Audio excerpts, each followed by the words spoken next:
Assalamualaikum warahmatullahi wabarakatuh. Perkenalkan, nama saya Agung Tegar Anggara dengan NPM 191000136.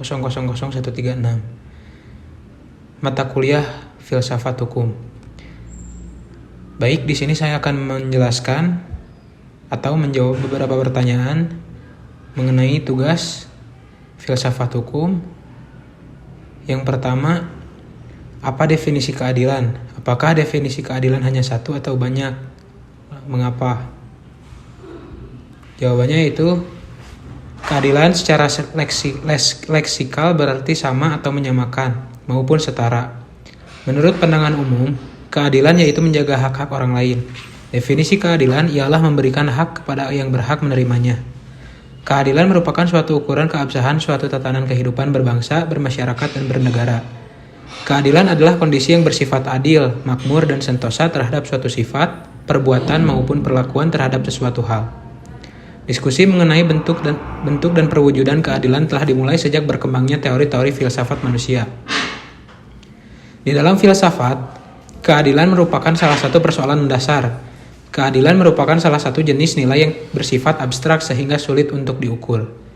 Pemahaman akan keadilan hanya dapat diperoleh dengan menjadikannya sebagai perwujudan hukum. Pemenuhan keadilan menjadi salah satu fungsi dan peranan hukum bagi masyarakat. Sarana pemenuhan keadilan di masyarakat umumnya melalui sistem peradilan pidana. Pengaturan keadilan yang bersifat umum maupun individu, serta keselarasan keduanya merupakan peran dari hukum negara. Selain itu, penyebarluasan nilai keadilan kepada seluruh manusia juga merupakan salah satu misi dari agama. Kemudian, pertanyaan yang kedua, aliran atau tokoh siapa sajakah yang kamu ketahui yang berbicara tentang filsafat hukum? Di sini saya menjawab, tokoh-tokohnya antara lain Hugo de Groot, Christian Thomasius, Immanuel Kant, dan Samuel Pufendorf. Yang pertama, pendasar hukum alam yang rasional adalah Hugo de Groot. Ia menekankan adanya peranan rasio manusia dalam garis depan, sehingga rasio manusia sama sekali terlepas dari Tuhan. Oleh karena itu, rasio manusialah sebagai satu-satunya sumber hukum. Tokoh penting lainnya dalam aliran ini ialah Immanuel Kant.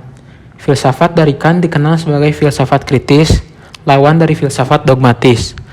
Ajaran Kant dimulai dalam 3 buah karya besar, yaitu kritik akal budi manusia, kritik akal budi praktis, dan kritik daya adirasa. Ajaran Kant tersebut ada korelasinya dengan 3 macam aspek jiwa manusia, yaitu cipta, rasa, dan karsa, atau dalam bahasa Inggris, thinking, volition, and feeling.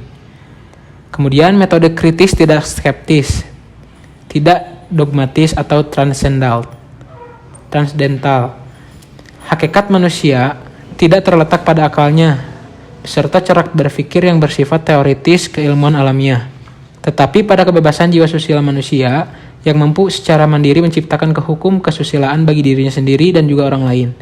Yang penting bukan manusia ideal berilmu atau ilmuwan, tetapi justru pada manusia ideal kepribadian humanistis. Sekian jawaban dari saya. Maaf bila ada kekurangan. Billahi taufiq wal hidayah. Wassalamualaikum warahmatullahi wabarakatuh.